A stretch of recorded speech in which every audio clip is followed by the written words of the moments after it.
네, 현대문학 작품론 강의의 둘째 주 첫 번째 강의를 시작하겠습니다.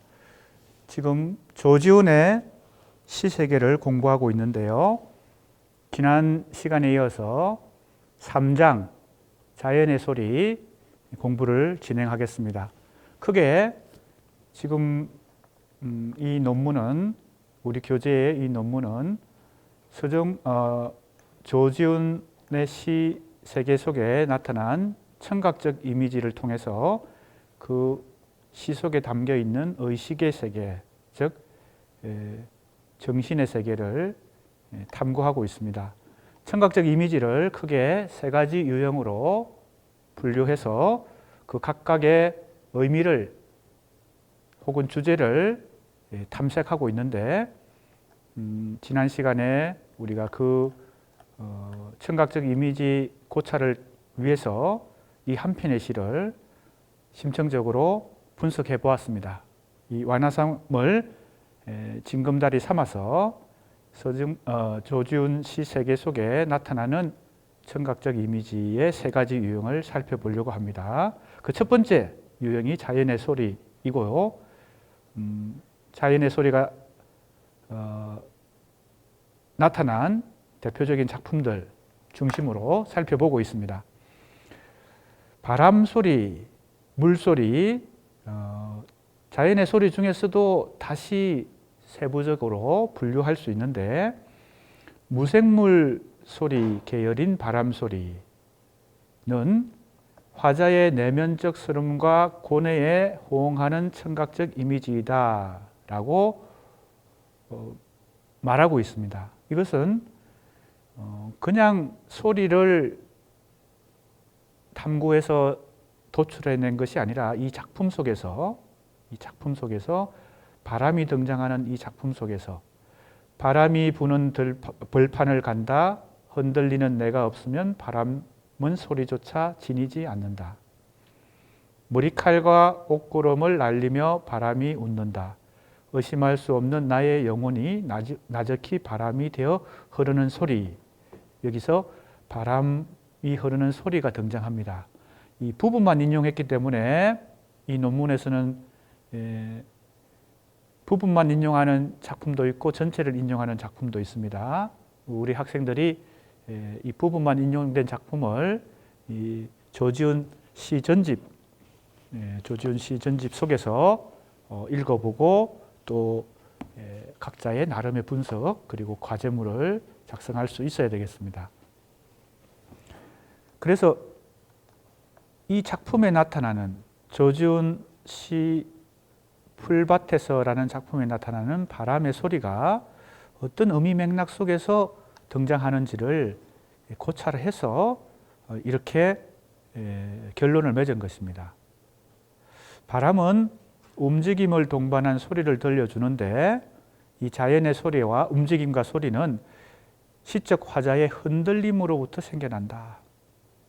여기 흔들리는 내가 없으면 바람은 소리조차 지니지 않는다 그랬으니까 시적 화자 혹은 시적 주체인 나와 바람의 관계를 통해서 이 바람 소리를 형상화하고 있습니다. 그런데 나의 모습은 어떤 모습입니까? 흔들린다 그랬습니다. 자, 이 흔들린다는 표현도 우리가 이 작품 한 편에서 이해하는 것에서 조금 더 한 걸음 나아가면 조지훈의 다른 시들과의 상호 연관성을 고찰하면서 살펴보면 어떤 시적 표현의 정확한 의미에 조금 더 근접할 수 있습니다. 금방 떠오르죠? 우리가 지난 시간에 공부했던 바로 이 완화삼에 흔들리며 가노니 할 때 이 흔들린다는 이 표현이 상당히 의미심장한데 고요히 간다는 것과 흔들리며 간다는 것은 상반된 어떤 태도, 모습을 보여주는데 이 시적 화자의 두 가지 상반된 모습이 어떤 청각적 이미지하고도 관련되고 시의식하고도 궁극적으로는 관련될 것이다. 이런 어떤 전제하에서, 이런 가설하에서 조지훈 시 세계를 지금 고찰하고 있습니다. 이 흔들리는 모습이 바로 이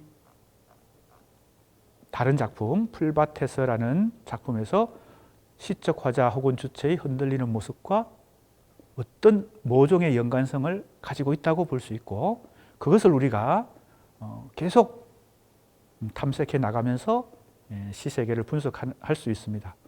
지난 시간에도 얘기한 것 같은데 상호 텍스트성이라는 문학 용어가 있죠. 개념이 있습니다.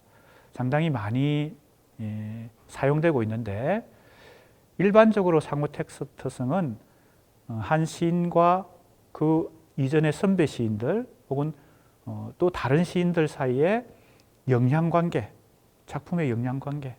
창작은 고독한 혼자 예술가 혹은 시인의 작업이지만 자기도 모르게 혹은 의식적으로 혹은 무의식적으로 이전 작품에 영향을 받습니다. 그래서 작품과 작품 사이의 관계를 상호 텍스트성을 고려해 보면, 고찰해 보면 좀 더 그 영향 관계라든지 공통점, 차이점을 이제 비교해 볼 수 있어서 그것이 우리 문학 연구를 하거나 문학 비평을 할 때 중요한 개념 중에 하나로 많이 사용되고 있고, 문학 이론가나 비평가들도 이 용어를 흔히 사용하는데, 일반적으로 상호 텍스트성은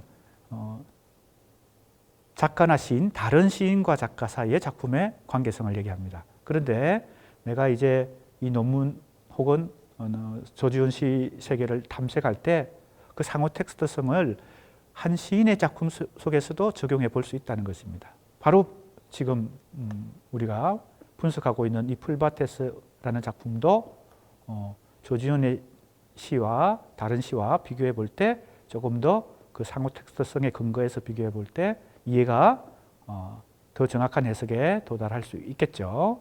자, 이 흔들리는 나의 모습은 바람과 관련성을 갖고 있고, 바람이 되어 흐르는 소리 했을 때 바람 소리가 나의 영혼과 밀접한 상호작용을 하고 있는 작품입니다. 나의 영혼이 나적히 바람이 되어 흐르는 소리는 화자의 내면이 바람의 움직임과 소리로 전이되는 과정을 보여준다.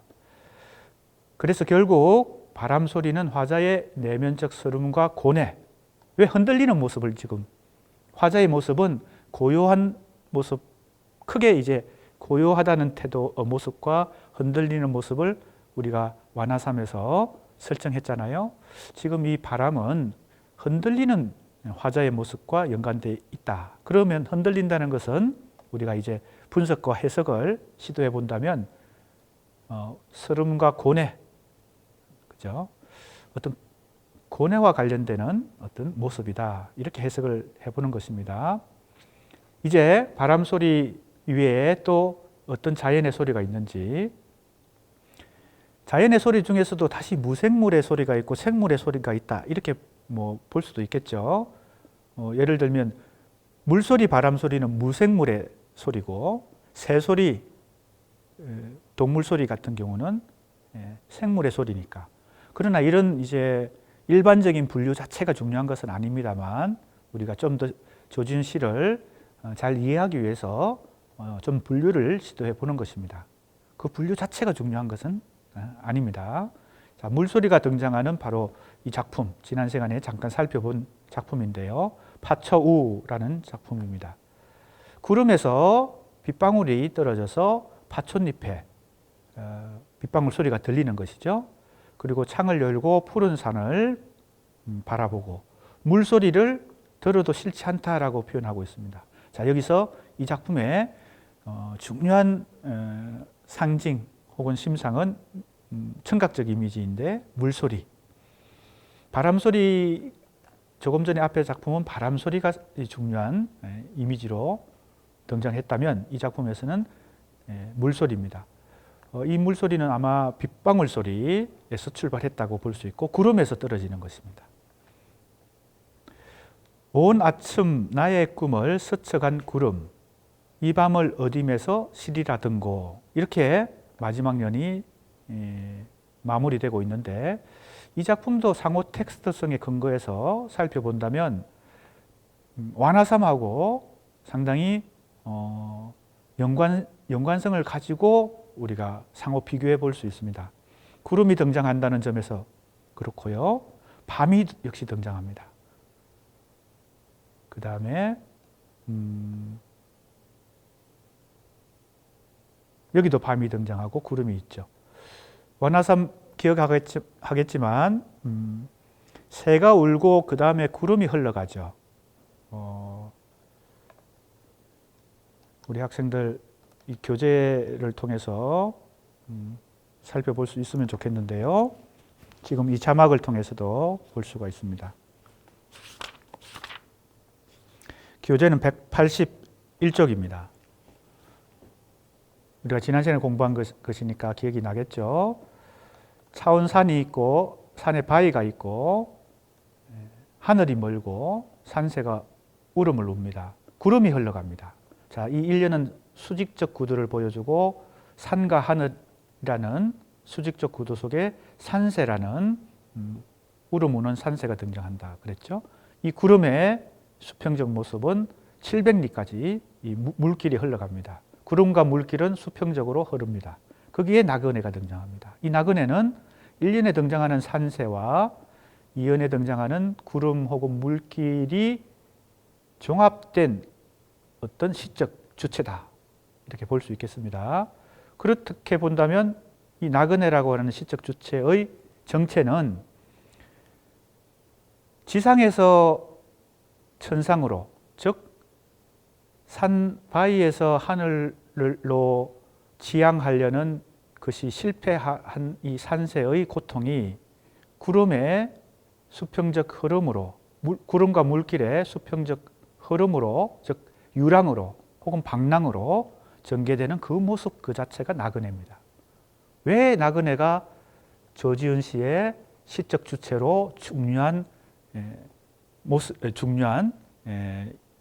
이미지로 등장하느냐? 바로 나그네의 유랑의식이 이러한 과정을 거쳐서 1년과 2년을 거쳐서 형성된다고 볼 수 있고, 이 나그네가 밤에 이 밤 자면 저 마을의 꽃은 지리라 하면서 계속 어디를 유랑하고 있는데 마을에 도달할 때까지 유랑하고 있죠. 그 모습이 바로 가는 모습입니다. 한 곳에 정착하지 못하고 유랑하는 모습인데, 그 유랑의 모습을 대변하고 있는 단어가 두 가지입니다. 고요히 간다는 것과 흔들리며 가는 것입니다. 자, 지금 상호 텍스트성을 위해서 다시 한번 살펴보았습니다. 자, 이 작품에서 물소리는 빗소리라고 일단 이해할 수 있습니다. 제목도 파초에 떨어지는 비, 그죠? 파초우입니다. 그런데 이 빗방울은 구름에서 떨어진 것입니다. 자, 1년을 보면 외로이 흘러간 한 송이 구름. 자, 상호 텍스트성에 의해서 이 구름은 바로 완화삼의 그 700리 흘러가는 물길과 함께 흘러가는 그 구름을 생각해 볼 수 있습니다. 왜 유랑하느냐? 그렇죠? 하늘에 도달하려는 수직적 추구가 좌절되기 때문이겠죠. 그 구름에서 그런데 이제 비가 떨어지고 그 빗방울 소리가, 파초 잎에 떨어지는 빗방울 소리가 이 나그네로 대변되는 시적 주체에게 뭔가, 그죠? 위안을 주는 거죠. 그게 바로 뭡니까? 창 열고 푸른 산과 마주 앉아라. 그래서 이제 푸른 산이 등장하는 것이죠. 완화삼에서는 등장하지 않았던 푸른 산이 등장하고, 이 푸른 산은 고통, 고뇌, 서름 이런 것과는 좀 다른 어떤 이상적 세계, 그죠? 희망하는 세계 이런 느낌을 줍니다. 이 색채 이미지가, 푸른이라는 색채 이미지가.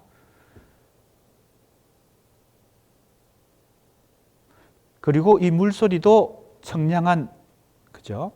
어떤 각성 혹은 힘을 주죠. 그래서 들어도 싫지 않다고 표현하고, 또 날마다 바라도, 이 바란다는 것은 바라보아도 이렇게 해석하는 것이 적절하지 않을까 싶은데 정답이 아닐 수도 있습니다.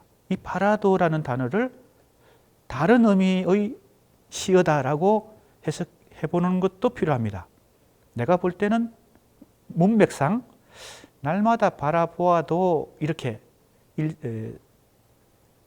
자연스럽게 해석을 해보는데 우리 수강생들이 하나의 단어라도 흘려 보내지 말고 유심히, 그죠? 새로운 해석을 시도해 볼 수가 있습니다. 그립다 그랬습니다. 이 푸른 산은 그립고 물소리는 들어도 싫지 않으니까 이 물소리와 푸른 산은 긍정적 가치를 가지고 긍정적 의미를 부여하고 있다 볼 수 있고요. 온 아침 나의 꿈을 스쳐간 구름, 이 밤을 어디면서 시리라든고. 자, 이 밤과 아침의 관계가 역시 중요한 의미 해석의 관건이 되는데, 자, 다시 한번 완화섬해 볼까요? 이 밤 자면 저 마을에 꽃은 지리라 했을 때 이 밤이 의미하는 것이 상당히 조지훈 시 세계를 이해하는 데 중요하다고 나는 생각한다는 거죠. 이 밤이 뭐냐?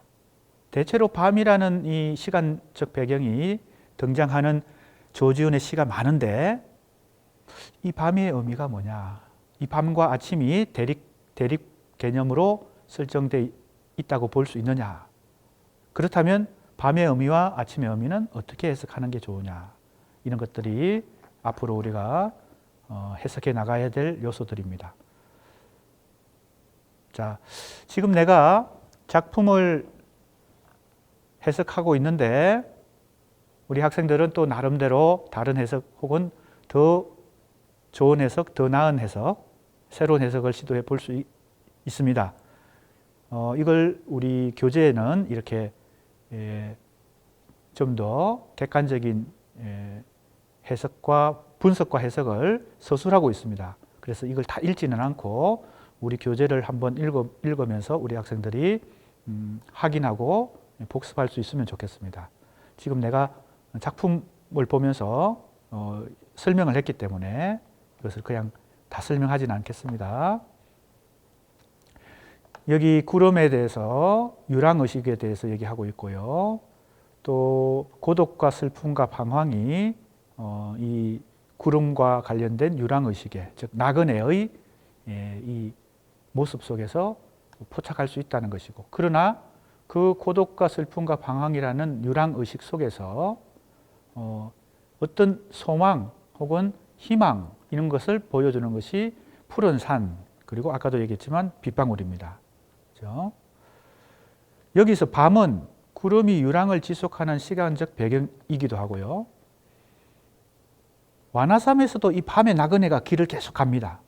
어떻게 갑니까? 고요히 흔들리면서 가고 있어요.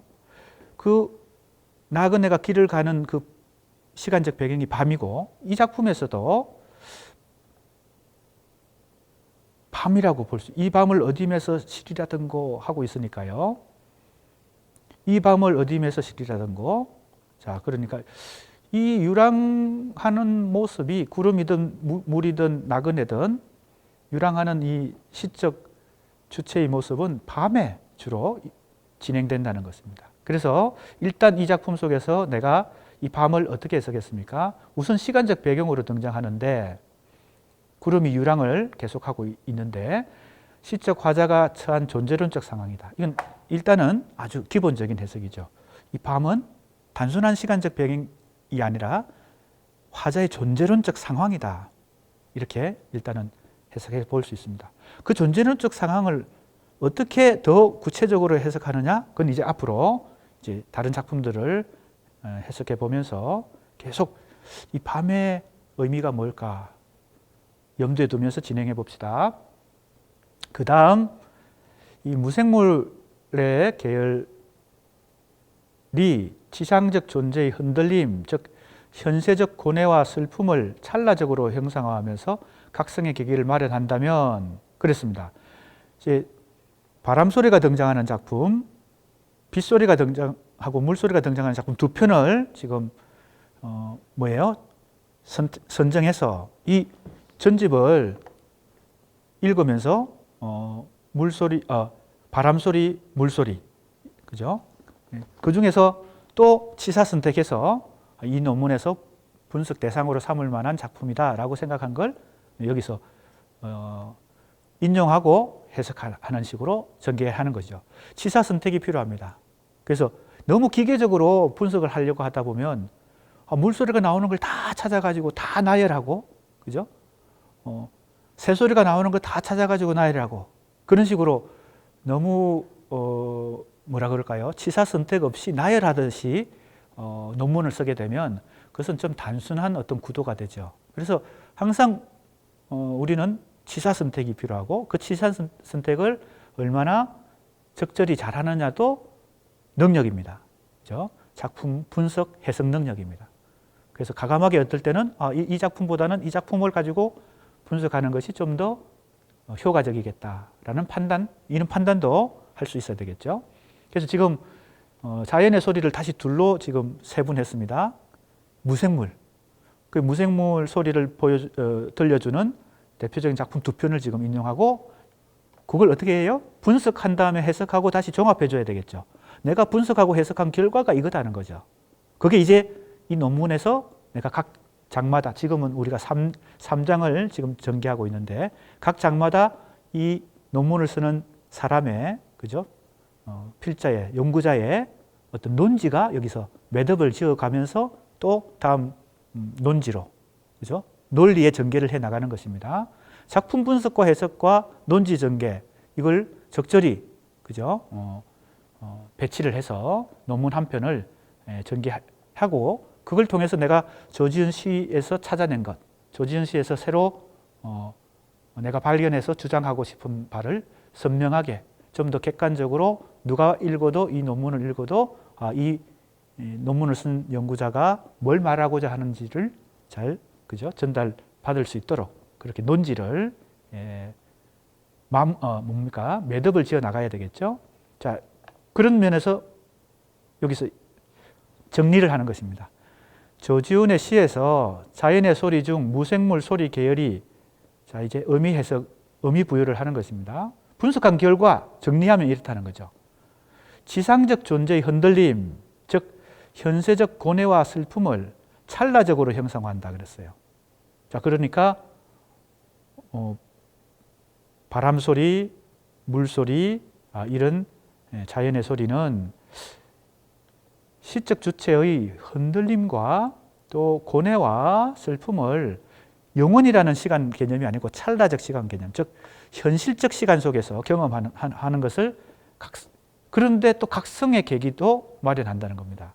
이 작품이 잘 보여주죠? 이 각성의 계기, 흔들림만 고뇌만 보여주는 게 아니고 이 빗방울과 푸른 산이 어떤 각성, 그죠? 이것도 보여준다는 거죠.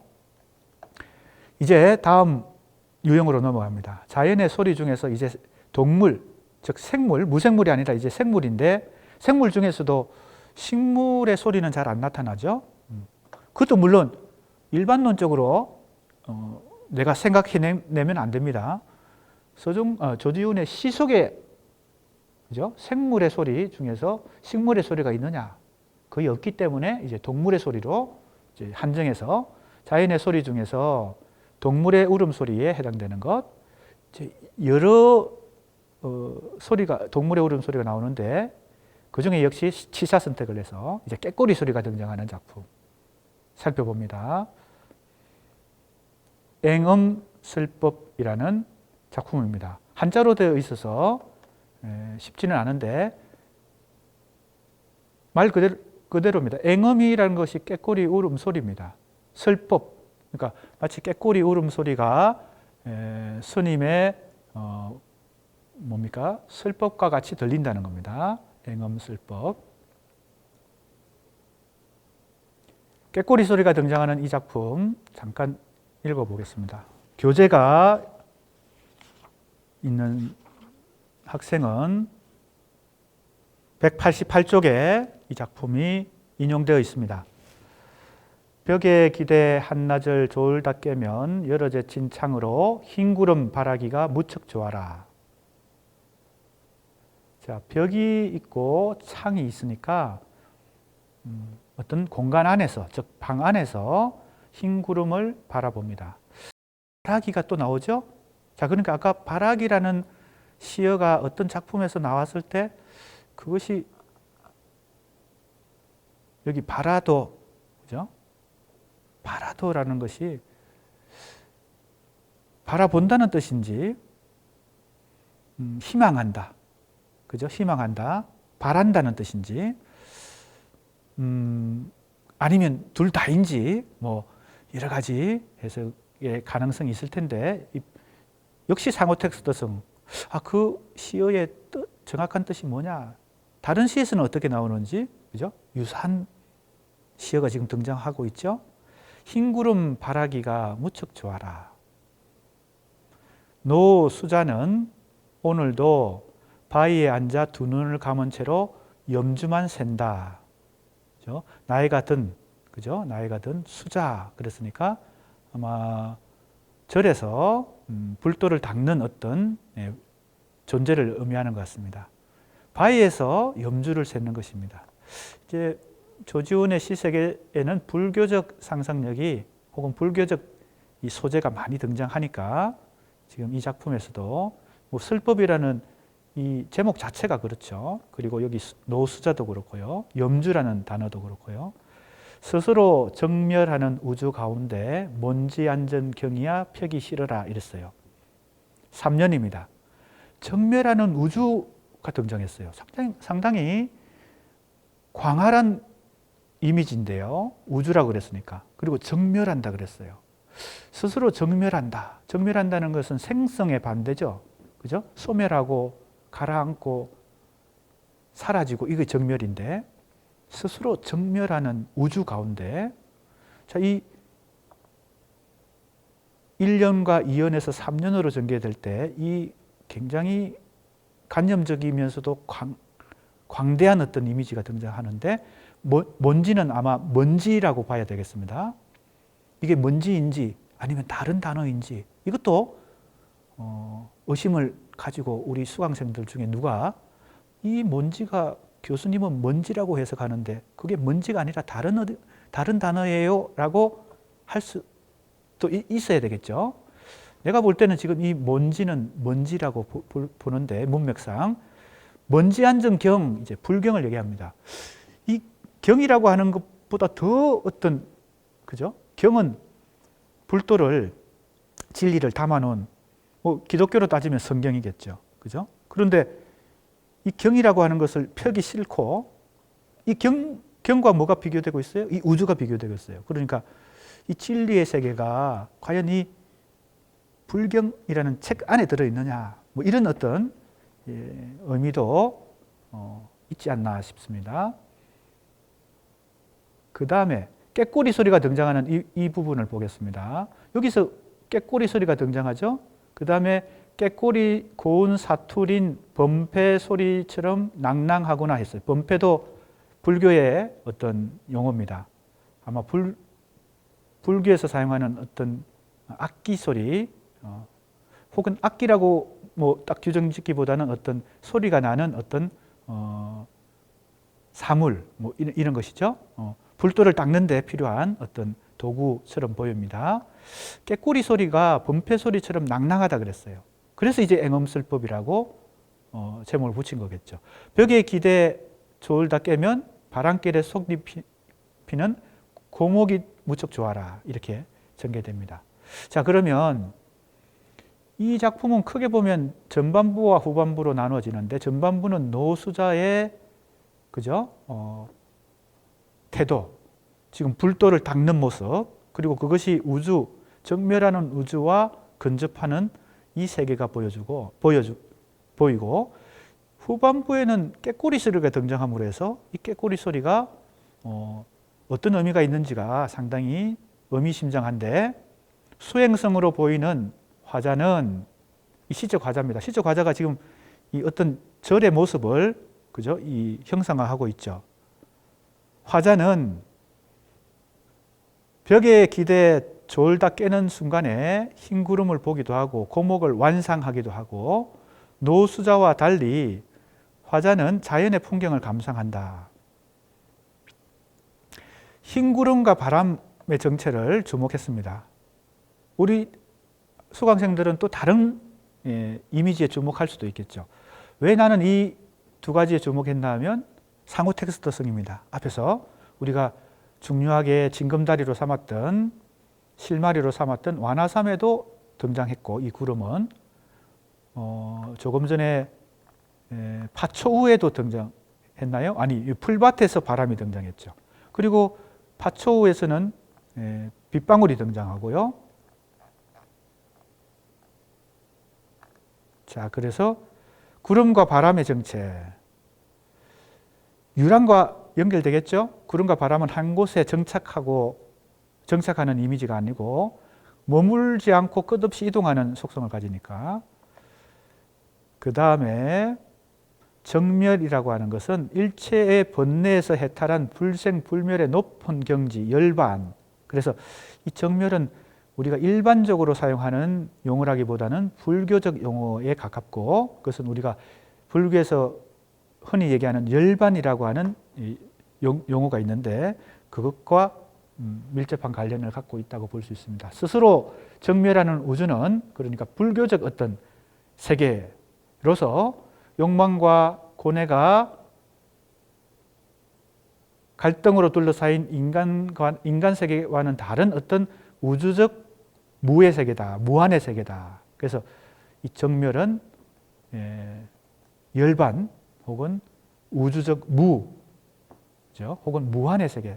쉽게 얘기하면요, 무한이라는 것은 꼭 불교에서만 사용하는 게 아니니까 이 불교적 용어들을 일반적인 용어로 만약에 해석을 한다면 유한한 세계가 아니고 무한한 세계다, 이렇게 보는 것이 좋지 않을까 싶습니다.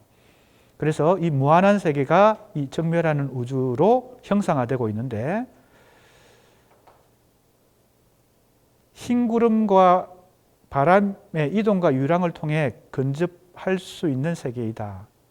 자, 이 정멸하는 우주는 아마 조지훈 시인이 이 시적 추구를 통해서 궁극적으로 도달하고자 하는, 목표하는, 지향하는 그런 세계라고 볼 수 있습니다. 또 상호 텍스트성을 한번 비교해 볼까요?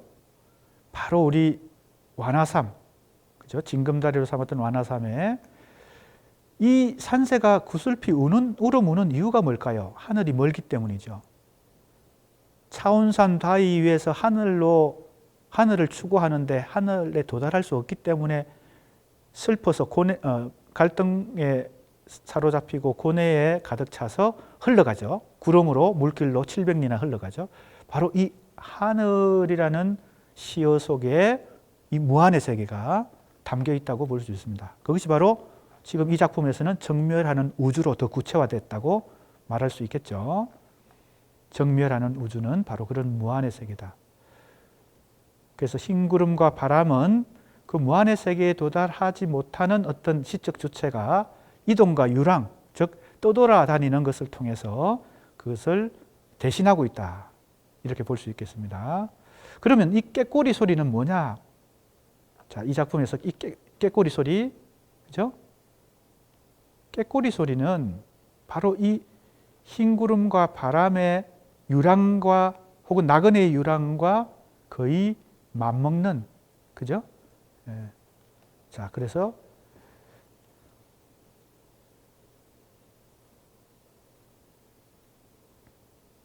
이러한 인간의 노력과 한계가 꾀꼬리 소리와 중첩되어 형상화된다. 내가 이 꾀꼬리 소리를 그렇게 해석한 것입니다. 이 꾀꼬리 소리는 이 유랑의 여기에 도달하고자 하지만, 정멸하는 우주에 도달하고자 하지만 도달할 수 없는 한계 때문에 유랑할 수밖에 없는 이 흰구름, 그죠? 그리고 바람, 이런 것과 거의 동등한 입장이죠. 그래서 꾀꼬리 소리. 완화삼에서 산새가 울어무는 것, 그것과 거의 대등하다고 볼 수 있습니다. 산새가 울어무는 거, 꾀꼬리 소리. 그래서 이러한 유랑의 한계, 유랑의식을 극복한 어떤 차원이다. 이렇게 해석하는 것은 과도하지 않을까요? 그 꾀꼬리 소리는 그러한 유랑하는 주체와 중첩된다. 대등하다는 거죠. 꾀꼬리 고운 사투린 범패 소리처럼 낭낭하다는 구절은 이를 잘 보여준다. 그래서 조지훈 씨에 나타나는 꾀꼬리 소리는 세속적 욕망과 고뇌와 갈등을 성화하는 것을 통해서 자, 두 가지가 다 들어있다는 겁니다. 내가 지금 해석을 한 가지만 한 것 같은데 꾀꼬리 소리가 가지고 있는 의미는 이 한계를 극복해서 정멸하는 우주에 도달하려는 그 노력 플러스 그것을 완성하지 못하는 좌절감, 이 두 가지가 다 결합되어 있다. 이렇게 봐야 되겠다는 겁니다. 인간적 수행. 왜 이 노수자가 절에서 이렇게 수행을 합니까? 불교적인 어떤 진리에 도달하기 위한 것인데 그것도 어찌 보면 지금 이 꾀꼬리가 울어무는 것과 중첩되죠. 어떤 모습이에요? 어떤 노력입니까?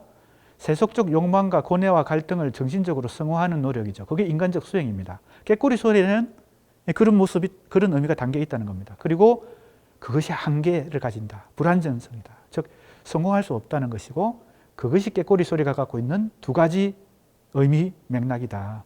자, 이제 꾀꼬리 소리는 이러한 두 가지 모습을, 즉 정신적 승화의 모습과 그 실패, 이것을 보여주는 것이라고 내가 해석했는데, 이제 비둘기 울음소리는 또 어떻게 나타나는지 살펴봅니다. 지금 동물의 울음소리를 통해서, 그 청각적 이미지를 통해서 조지훈 시 세계에 숨어있는, 혹은 조지훈 씨가 담고 있는 어떤 의미를, 시의식을 살펴보고 있습니다. 창이라는 작품인데요. 읽어보겠습니다. 교재는 190쪽입니다. 강냉이 수수 때 자란 푸른 밭을 뜰로 삼고 구름이 와서 자다 흘러가고 가고 가면 무덤에 이른다는 오솔길이 비둘기 우는 밤머리에 닿았습니다. 외로이 쓰러지는 생명의 모든 그림자와 등을 마주대고 돌아앉아 말없이 우는 곳.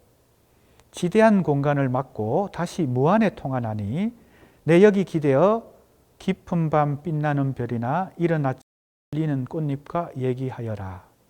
제목은 창인데요.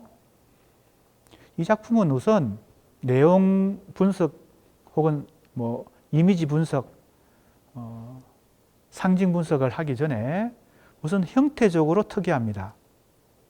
이것은 시인이 의도적으로 창작할 수도 있고 무의식적으로 창작할 수도 있는데 특이한 작품, 특이한 형태를 갖고 있습니다. 어떤 점에서요? 모든 연이 두 행씩, 그죠? 이행으로 되어 있습니다. 두 줄씩 계속 이어집니다. 그래서 시상이 나열하듯이 혹은 병렬하듯이 전개가 되는데 그 병렬 가운데 시상 전개가 이어짐으로 해서 점청으로 볼 수도 있고 점강으로도 볼 수 있는데 한번 보겠습니다. 연으로 따지면 구연으로 되어 있습니다. 한 연이 두 행씩 되어 있기, 이행으로 되어 있기 때문에 총 18행인데 구연으로 나눠져 있고 이 대등한 두 행씩 전개되는 이 대등한 행과 연의 배치가 이 작품에서 형태적, 그죠? 시적 형식 혹은 식적 형태의 장치가 되고 있습니다. 그래서 시인은 많은 것을 통해서 예술적 표현을 하기 때문에 이 작품에서 이런 형태적 요소, 이 형태가 이 호흡, 그죠? 시적 호흡, 리듬감을 부여하거든요. 일정한 어떤 호흡을 부여하기 때문에 이것이 어떤 주제하고 밀접히 연관되어 있는 시적 형식입니다. 그래서 그것도 우리가 고려해 볼 필요가 있습니다. 강냉이 수수 때 자란 푸른 밭을 뜰로 삼고 구름이 와서 자다 흘러가고, 자, 주어는 구름입니다. 자, 그러니까 우리가 몇 편 지금 물론 이 논문 속에 인용된 작품들은 아까도 얘기했지만 내가 어떤 일정한 관점을 가지고 취사 선택한 작품이지만 그 안에서도 계속 반복되는 어떤 그리고 계속 반복적으로 등장하는 이미지 혹은 심상 존재들이 혹은 사물들이 있습니다. 벌써 구름이 여기서 또 등장했죠. 구름은 어떤 존재입니까? 물론 모든 작품이 다 동일한 맥락 속에서 우리가 해석해야 된다 이런 전제는 없지만 한 시인의 작품 세계 속에서 그리고 동일한 유사한 시기 속에서 우리가 뭐 보통 시인들의 시적 변모 과정을 살펴볼 수도 있습니다. 초기시, 중기시, 후기시가 크게 변모할 수도 있으니까요. 혹은 전기시, 후기시가 크게 둘로 나눠져서 변모하는 수도 있죠. 하지만 같은 시기에 속하는 작품 속에서 동일한 시어가 혹은 동일한 유사한 표현이 등장했을 때 그것은 같은 의미 맥락으로 우리가 상호 텍스트성을 적용해 볼 수 있습니다. 상호 텍스트성은 반드시 유사하거나 동일한 것만 발견하는 것이 아니라 변별성, 차별성, 그죠? 차이점도 발견할 수 있는데 이 구름은 일종의 의미의 유사성, 그죠? 존재적 의미의 유사성을 가지고 있다고 볼 수 있습니다. 왜? 이 작품의 구름도 흘러가고 있으니까요. 수평적 운동을 하고 있습니다. 이 구름이요. 와서 자다 흘러갑니다. 완화삼에서 보여줬던 그 700리 흘러가는 물길과 같이 흘러가는 그 구름, 그죠? 수평적 운동을 하는 그 구름입니다. 바로 나그네의 모습, 분신이라고 볼 수 있죠. 자, 이 구름이 흘러갑니다. 가고 가면 무덤에 이른다는 오솔길이, 자, 그러니까 이 유랑의 끝에는 뭐가 있어요? 무덤이 있습니다. 그죠? 상당히 이 고요하고 적막한 작품인데 주제도 상당히 왜냐하면 무덤이 등장했기 때문에 무덤은 죽음을 암시하고 있습니다. 이 유랑의 끝에는 죽음이 있다는 겁니다. 이 나그네든 그죠? 물길이든 구름이든 지금 이 흘러가는 이 존재의 마지막 단계에는 무덤이 있다는 겁니다. 그 얘기예요, 지금. 거기에 비둘기 울음소리가 들립니다. 비둘기 우는 밤머리에 닿았습니다. 그 다음 얘기합니다.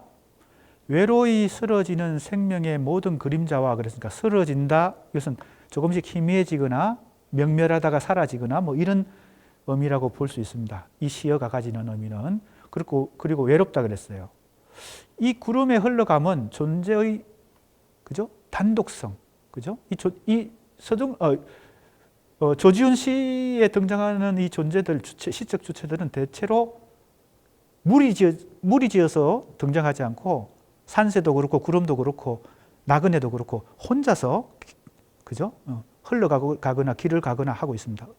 밤에, 주로 밤에. 그러니까 외롭다는 것도 이 존재의 단독성이라고 이해할 수 있습니다. 공동체 이게 아니고 존재의 단독성입니다.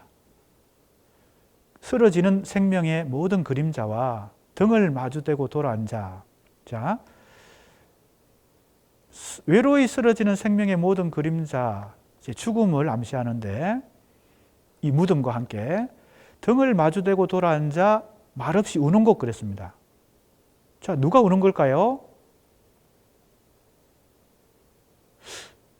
크게 보면 주어로 등장한 것은 구름인데 구름이 자다가 흘러가서 어디에 이릅니까? 무덤에 이릅니다.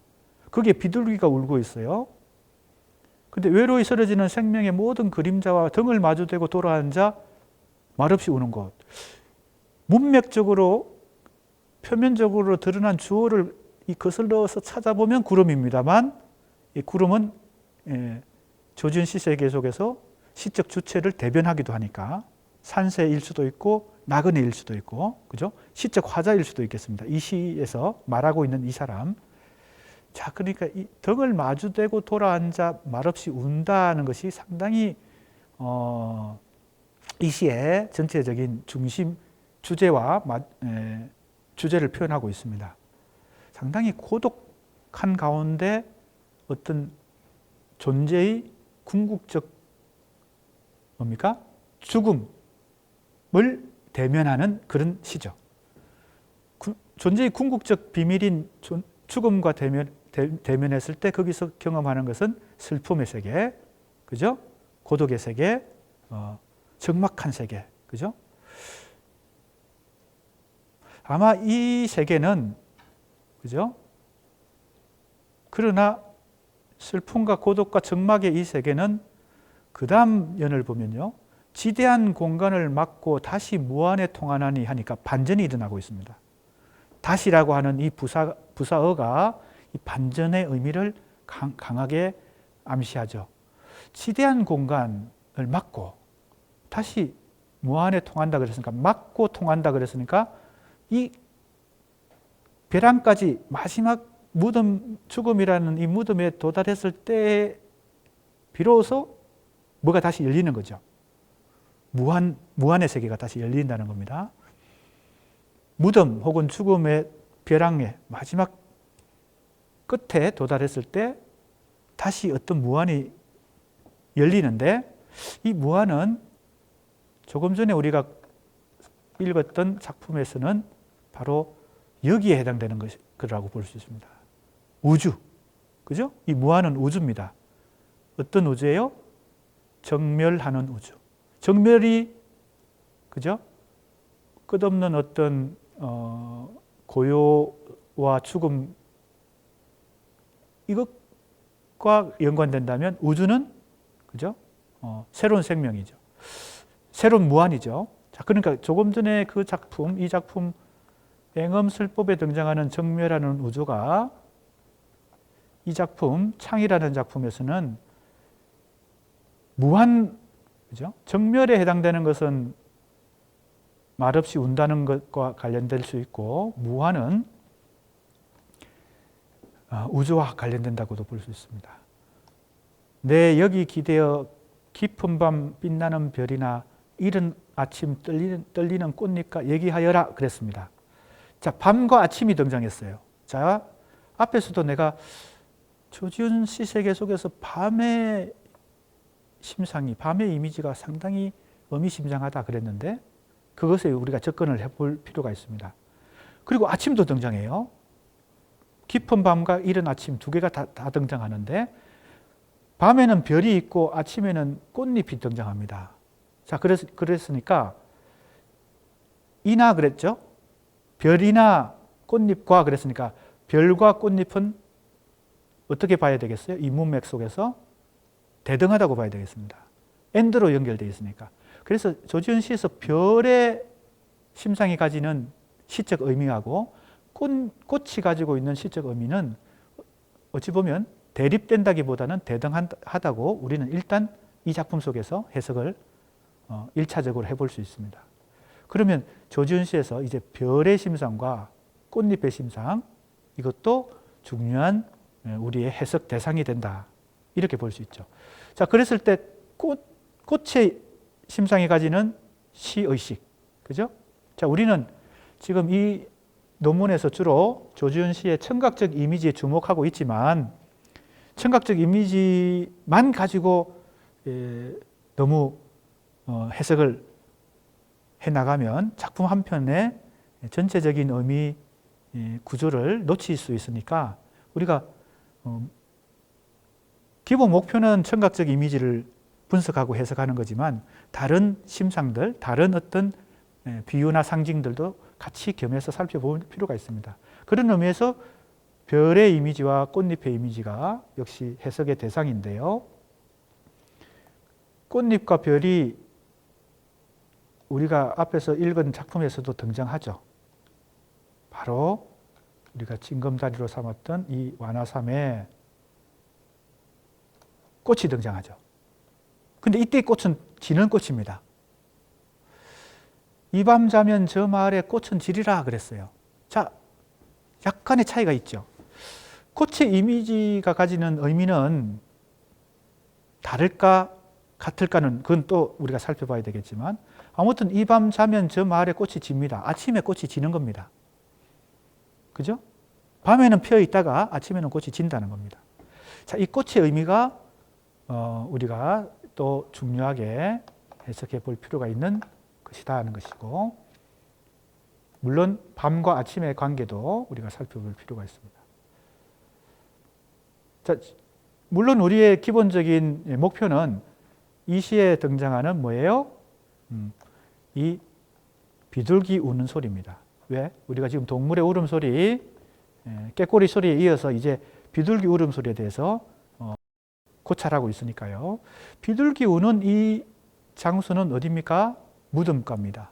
무덤가에 도달했을 때, 오솔길을 통해서 무덤가에 도달했을 때, 그 죽음의 마지막 인생길의 마지막 순간에, 마지막 장소에서 비둘기가 울고 있는데, 그 다음에 외로이 쓰러지는 생명이라 그랬고 그림자라 그랬으니까 이 비둘기의 울음소리는 상당히 뭡니까? 적막한 울음소리입니다. 그래서 여기서 여기 뭐 다 지금 서술되어 있으니까 내가 분석하면서 다 얘기했으니까 우리 학생들은 교재를 한번 이 문장들을 읽어보면 좀 더 어떻게 내가 해석한 것, 내가 감상한 것, 내가 분석한 것을 이 논문을 쓸 때 적절하게 독자들에게 논리적으로, 객관적으로 전달할 수 있느냐, 이런 관점에서 우리 학생들 읽어보기 바랍니다. 교재에 나와 있는 이 문장들을. 자, 결론적으로 얘기하면 이 비둘기 울음소리에 대해서만 얘기해 보겠습니다. 인간적 유랑의 종착점인 무덤에 이르는 길에서 만나는 비둘기 울음은 궁극적 생명의 본질을 추구하지만 그것에 도달하지 못하고 소멸하는, 그죠? 쓰러져가는 생명의 유한성과 관련된다. 그래서 비둘기 우는 이 울음소리는 적막한 느낌을 주고 굉장히 쓸쓸한 느낌을 주는데, 그것을 논리적으로 설명하면 이렇다는 겁니다. 소멸하는 생명의 유한성입니다. 영원히 살 수 없으니까 이 무덤에 도달했을 때 이 비둘기 울음소리가 시적으로 의미하는 시의식 혹은 시적 의미는 이렇게 해석을 시도해 볼 수 있다는 것입니다. 또 우리 수강생들 다른 해석도 시도해 보기 바랍니다. 그래서 비둘기 울음은 죽음과 소멸의 운명을 겪는 유한한 인간의 한계를 보여준다. 조지훈 씨는 일관되게 무한한 세계, 그죠? 정멸하는 우주, 그죠? 이 세계에 도달하고자 하는 어떤 지향을 갖고 있는데, 시적 추구를 하는데, 실제로 인간의 한계, 유한성에 의해서 결국은 죽을 수밖에 없다는 것이 유한성의 가장 결정적인 장면이잖아요. 결정적인 어떤 증거잖아요. 인간의 생명이 유한하다는 것. 그래서 그 무덤가에서 들리는 이 비둘기 울음소리는 바로 이러한 해석이 가능하다. 유한한 생명으로 인해서 슬픔의 세계에 침잠한다. 그런데 이제 이게 비둘기 울음소리는 일단 그런 해석을 우리가 해볼 수 있는데, 이 작품에서 이제 아까도 얘기했지만 우리가 청각적 이미지 이외에도 이제 다른 어떤 요소도 조지훈 씨를 잘 이해하기 위해서 해석해 볼 필요가 있으니까 지대한 공간이 여기서 등장한다는 거죠. 이것은 무한과 통합니다. 그래서 앞에서 창에서 우리가 이 작품이 창이고, 앞에서 앵엄설법에서 발견했던 바로 이 정멸하는 우주 이 무한한 세계, 무한의 세계, 그것에 해당되는 것이 바로 이 무한입니다. 그죠? 다시 무한이 열린다는 겁니다.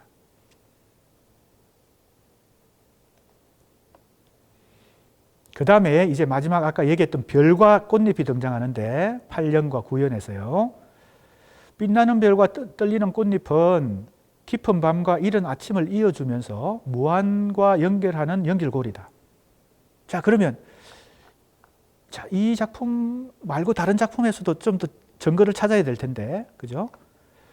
일단 이 작품에서 별과 꽃잎의 의미는, 별과 꽃잎의 의미와 이 무한의 의미와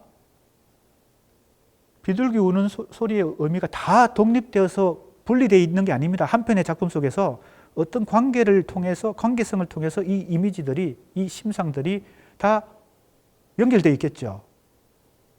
그래서 한 편의 시 속에 유기적으로 이미지 체계를, 심상 체계를 이루고 있는 거 아니에요? 그러니까 이 별과 꽃잎이 뭐다 이렇게 그냥 단 독립적으로 해석할 게 아니라 뭐와 관련해서 다른 지금 이미지들과 관련해서 연관성 있는 해석을 해야 되는데 이 빛나는 별과 꽃잎이 지금 이 8년, 9년에서 등장하는 이것은 이 7년이 등장한 이후에 후반부에 이렇게 제시되는 것이거든요. 그렇기 때문에 무덤에 도달을 했고 죽음에 도달해서 비둘기 울음소리를 들으면서 말없이 우는 그 최종 절망의 순간에 열리는, 그죠? 이 반전, 뭡니까? 무한의 세계. 이 무한의 세계와 별, 꽃잎은 일정한 모종의 관련성이 있는데 내가 볼 때는 어떤 관련성이 있나 하면 이 별과 꽃잎은 이 무한이라고 하는 비가시적이고 영원한 세계, 그리고 우리가 도달하고자 하지만 도달하기 힘든 이 무한의 세계를 도달하도록 연결해주는 연결점이라는 거죠. 별이나 꽃잎은요. 조지훈 시에서 그렇다는 거지 일반적으로 뭐 우리가 다 그런 원리가 통한다 이런 얘기가 아닙니다. 그래서 내가 지금 해석은 일반적으로 생각해낸 게 아니고 이 시의 문맥을 통해서 보니까 별이나 꽃잎은 이 무한과 통하는 어떤 연결점이다. 연결고리다. 그렇죠? 지금 7년 이후에 8년, 9년이 이렇게 등장했기 때문에 다시 무한에 통하나니 한 다음에 별이 등장하고 꽃잎이 등장했거든요. 자, 그러니까 별이나 꽃잎과 얘기하여라 이랬잖아요. 그죠? 그렇으니까 이 무한에 통할 수 있는 어떤 중요한 매개가 된다. 매개가 된다. 혹은 연결고리가 된다. 이런 해석을 지금 하고 있습니다. 그래서 별과 꽃잎은 무한과 통하는 연결고리로 작용한다. 자, 그러면 이제 역시 상호 텍스트성을 한번 시도해 봅시다. 앞에 우리가 읽었던 완화삼에서 꽃잎이 진다 그랬어요. 이 밤 자면 저 마을에 꽃잎이 지리라 꽃이 지리라 그랬거든요. 그랬으니까 지금 이 작품에서는 무한과 통하는 어떤 요소로 등장한 별과 꽃인데 이 작품에서 꽃이 지는 이유가 뭘까요? 밤 동안에 이 꽃은 어떤 무한의 세계로 연결할 수 있는 통로가 되었지만 이 밤 자면, 즉 아침이 되면 꽃이 진다는 겁니다. 밤은 이 무한의 세계에 통할 수 있는 어떤 시간적, 공간적 배경이 되지만 아침이 되면 오히려 이 무한의 세계에 통하기 어려워진다는 뜻을 갖고 있다고 나는 해석을 했습니다. 그런데 이 두 줄, 이 밤 자면 저 마을의 꽃은 지리라가 그렇게 복잡한 의미를 갖고 있는지 이해가 안 되잖아요. 나는 이제 이 작품 한 편만 놓고 보는 게 아니라 조지훈 씨 다른 작품들하고 계속 상호 텍스트성을 시도하면서 그런 해석이 가능하지 않을까 생각하고 있는 것입니다. 그렇기 때문에 고요히 흔들리며 간다는 이 고요히라는 모습만 보이는 것이 아니라 흔들리는 모습, 즉 갈등하고 고뇌하면서 고통스러워하는 모습 또 같이 보이는 것이죠. 자, 조금 더 내 해석이 과연 타당한지는 더 살펴봐야 되겠습니다. 아직은 이 작품에서 만 가지고는 알 수 없겠습니다. 그래서 중요한 낙하라는 작품입니다. 바로 이 낙하가 아침과 밤의 관계 그리고 꽃잎의 떨어짐이 형상화되고 있는 작품입니다. 굉장히 유명한 작품인데 조지훈의 낙하죠. 자, 과연 이 작품 속에서 우리가 지금 의문점으로 던져놓은, 그죠? 그 밤과 아침의 관계 그리고 별과 꽃의 그 의미가 과연 이 작품 속에서는 어떻게 상호 텍스트성에 의해서 관련 지어질까? 대체로는 한 편 한 편 그냥 독립적으로 해석하고 해석을 시도하는 경우가 대부분입니다.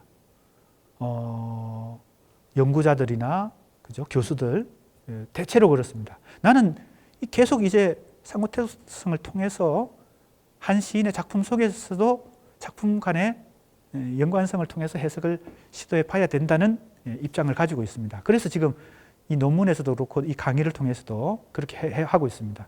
그래서 이 낙화라는 작품은 굉장히 조지훈 시인의 작품 중에서 유명한 작품 중에 대표작 중에 하나인데, 그래서 이 작품에서 꽃잎의 떨어짐 이것에 대해서 뭐 해석들이 많이 지금까지 시도되었지만, 내가 볼 때 지금 우리가 앞에서 다른 작품들을 통해서 지금 도출한 그 의미 맥락과 연관시켜서 해석을 시도해 보면 지금까지 일반적으로 상식적으로 통상적으로 해석해 온 것과 다른 해석이 가능해질 수도 있습니다.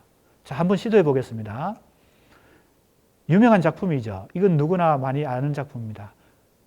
특히 1년 너무 많이 알려진 구절입니다. 꽃이 지기로서니 바람을 탓하랴. 어떤 정치인이 정치적 자기 입장을 이 조지훈의 시 낙화의 이 1년을 가지고 표현한 경우도 있습니다.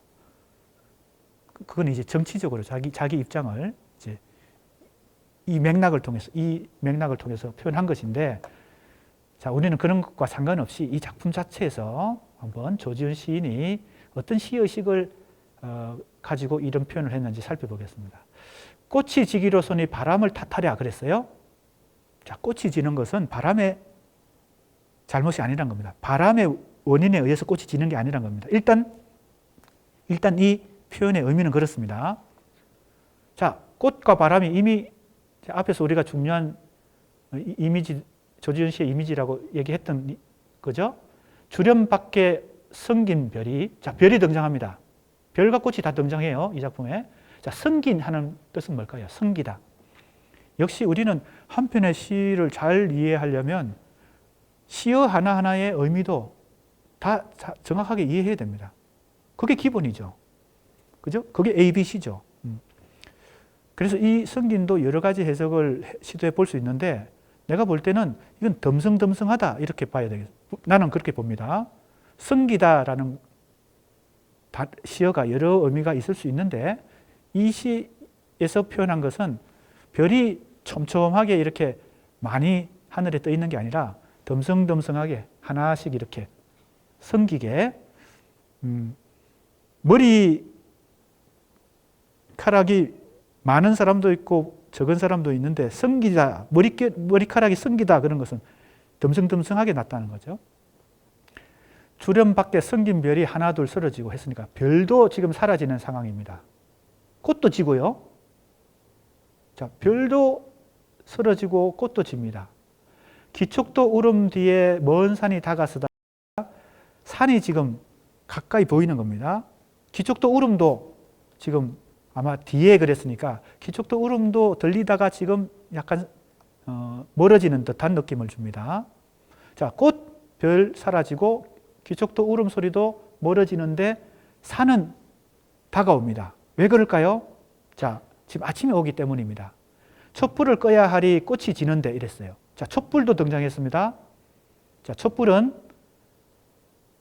별, 꽃, 밤과 다 의미 연결이 되는 하나의 계열입니다. 의미 맥락이 통합니다.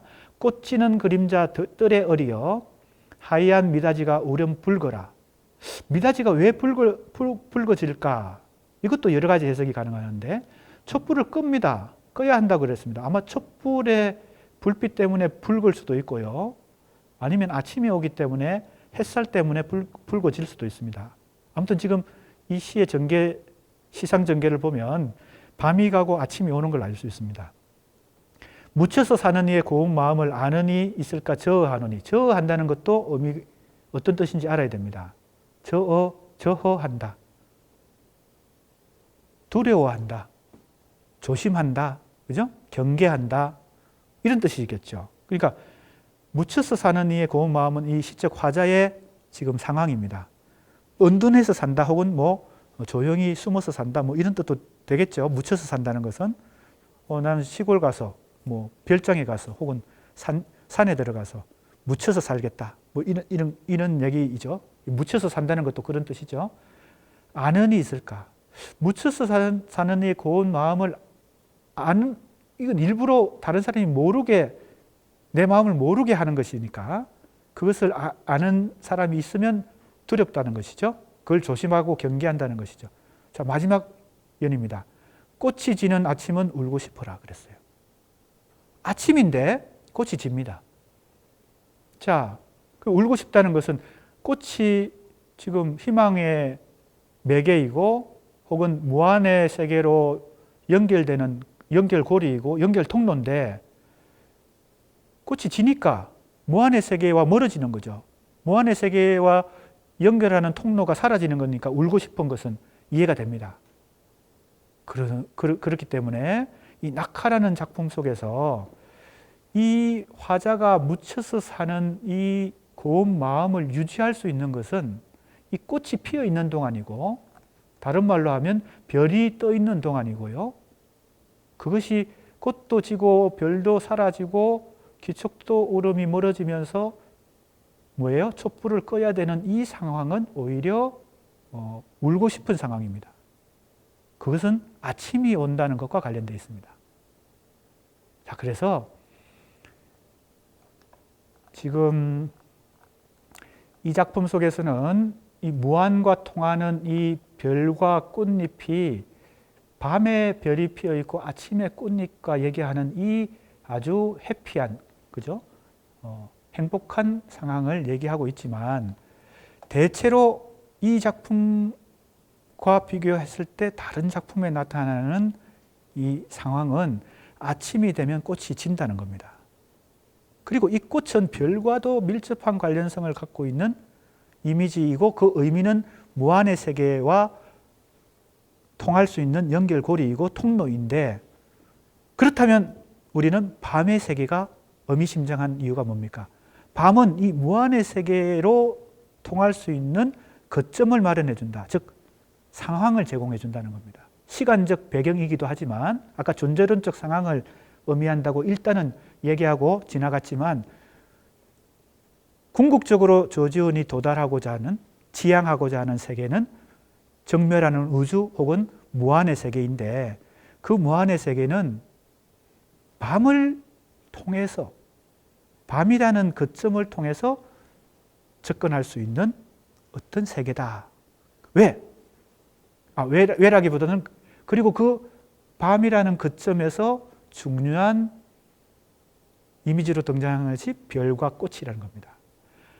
우리의 상식은 대체로 밤은 부정적 의미를 가지고 있고 아침은 긍정적 의미를 갖고 있다고 자꾸 상식적으로만 생각하고 그걸 시에다가 대입을 합니다. 시를 해석할 때. 그래서 가장 나쁜 것은 시를 분석하거나 해석하는 독자나 연구자의 입장에서 가장 나쁜 접근 방법은 내가 가지고 있는 생각의 틀을 가지고 그게 사상일 수도 있고 생각일 수도 있고 내가 어디서 읽은 철학책에서 읽은 개념일 수도 있고 어떤 이념, 이데올로기일 수도 있고 사상일 수도 있고 종교적인 어떤 신념일 수도 있고 믿음일 수도 있는데 그 다를 포함한 게 내가 가지고 있는 생각입니다. 내가 시를 읽기 전에 가지고 있는 생각이 있어요. 그걸 시에다가 대입해서 시를 끼워 맞추는 겁니다. 대체로 우리는 그런 실수를 많이 합니다. 왜? 우리는 그런 상식을 갖고 자기 생각에 사로잡혀서 평소에 살고 있기 때문에 시를 읽을 때도 자기 생각을 시에다가 끼워 맞추려고 합니다. 시를 자기 생각에 끼워 맞추려고 합니다. 그게 가장 나쁜 독자와 문학 연구가의 태도입니다. 우리는 거기서 자유롭기는 쉽지 않거든요. 최대한 거기서 벗어나서, 즉 자기 생각에서 벗어나서 작품 자체가 뭘 말하고 있는지 겸손한 태도로, 겸손한 마음으로 이 작품을 읽어야 됩니다. 보세요. 지금 조지훈의 시를 몇 편 읽어보니까 오히려 밤이 더 긍정적인 세계예요.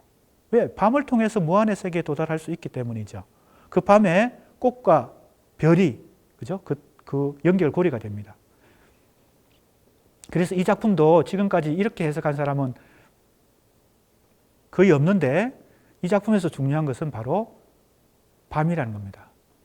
이 밤이 가고 아침이 오기 때문에 이런 이런 어떤 불행한 사태가 벌어지고 있는 것이죠. 그리고 뭐가 떨어져요? 꽃잎이 떨어지고 있습니다. 낙화. 자, 물론 내가 지금 해석하고 있는 이 관점이 다 정답이라고 말할 수는 없고 우리 학생들이 또 다른 해석, 또 다른 시도를 해봐야 되겠습니다. 자, 그래서 보세요. 다시 돌아갑니다.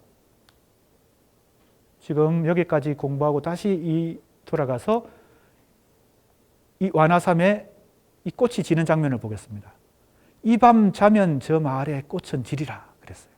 내가 이 작품을 처음에 실마리로 삼아서 조지훈의 다른 작품들을 해석을 시도해 보겠다고 했는데 피드백을 다시 하는 것입니다. 다시 돌아와서 낙하라는 작품을 읽고 다시 여기 돌아와서 이 구절을 보세요. 이 밤 자면 저 마을에 꽃은 지리라. 자, 이제 약간 이해가 조금 더 선명하게 되죠. 밤 동안에는 이 꽃이 피어 있는데 이 밤 자고 나면 아침이 오고 아침이 오면 꽃이 진다는 겁니다. 밤에는 이 꽃을 통해서 저 무한의 세계에 그나마 그죠? 연결을 시도해 볼 수 있지만 아침이 오면 이 꽃이 지고 무한의 세계와 더 멀어진다는 겁니다. 누구의 입장에서? 시적 화자나 시적 주체의 입장에서, 이 나그네의 입장에서. 그래서 나그네는 밤이 더 뭐예요?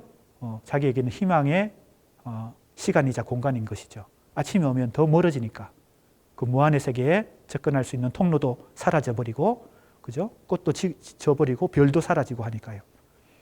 자, 이렇게 봐야 되겠습니다. 그래서 이 나그네의 고뇌는 바로 그것과 관련되어 있고, 그죠? 밤이 가고 아침이 오는 것과 관련되어 있고, 그래서 고요히 가는 모습과 흔들리며 가는 모습, 이것도 그 달빛 아래서 그러한 밤과 아침의 의미 맥락과 다 긴밀히 연결되어 있다, 이렇게 보는 것이 내가 보는 해석입니다. 자, 이제 2주차 첫 번째 수업은 이제 여기까지 하고요. 어디까지 우리가 어느 작품까지 같이 읽어봤나 하면요, 낙화까지 읽어봤습니다. 그래서 지금까지 우리가 해석한 것을 교재를 통해서 다시 한번 점검하고 교재에서 문장으로, 내가 지금 말로 이렇게 내가 설명한 것이 문장으로 다시 정리가 되어 있으니까 그것을 한번 읽어보는 것이 정리하는 데 도움이 될 것 같습니다. 자, 그러면 2주차 첫 번째 수업은 이것으로 마치도록 하겠습니다.